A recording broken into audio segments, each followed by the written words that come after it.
संविधानाची वारी आली शासनाच्या दारी। घर घर संविधान या राष्ट्रीय संकल्पनेनुसार भारताचे संविधानाचे राष्ट्रीय एकात्मता, सर्वधर्म समभाव, समता, बंधुता, धर्मनिरपेक्ष भाव, सर्वधर्म सहिष्णुता या प्रखर विचारांची रुजवण प्रशासनाभिमुख तथा लोकाभिमुख होण्यासाठी संविधान व्याख्यान जनजागृती अभियान कार्यक्रम पंचायत समिती सिन्नर येथे दिनांक 7 जुलै 2025 रोजी दुपारी 3 वाजता श्री अशोक भवारी गट विकास अधिकारी यांच्या प्रमुख उपस्थितीमध्ये महाराष्ट्र राज्याचे मुख्य संविधान व्याख्याते श्री तुषार पगारे, मुख्य संविधान व्याख्याते तसेच श्री राहुल सोनवणे, सहव्याख्याते संविधान मंच सदस्य महाराष्ट्र राज्य सौ जयश्री बोराडे, संविधान मंच सदस्य महाराष्ट्र राज्य यांचे संविधान व्याख्यान संपन्न झाले।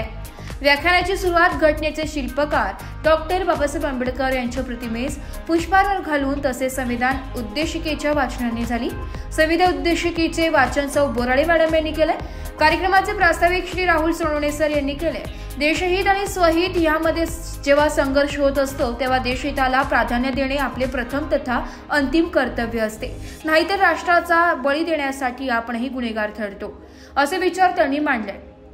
श्री तुषारजी पगारे सर यांनी आपल्या अमूल्य विचारांच्या माध्यमातून संविधान किती महत्त्वाचे आणि संविधानाविषयी असणारे अज्ञान तसेच महापुरुषांना विभागणारी संकुचित विचारधारा आपल्या डोक्यातून काढून टाकली पाहिजे। स्वामी विवेकानंदांपासून सर्व संत महंत प्रत्येक धर्माचा मूळ विचार हा मानवता, समता, बंधुतेच्याच दिशेने आहे, परंतु काही स्वार्थी लोकांनी धर्म, जातपात, अंधश्रद्धा यांना खतपाणी घालण्याचं काम केलंय।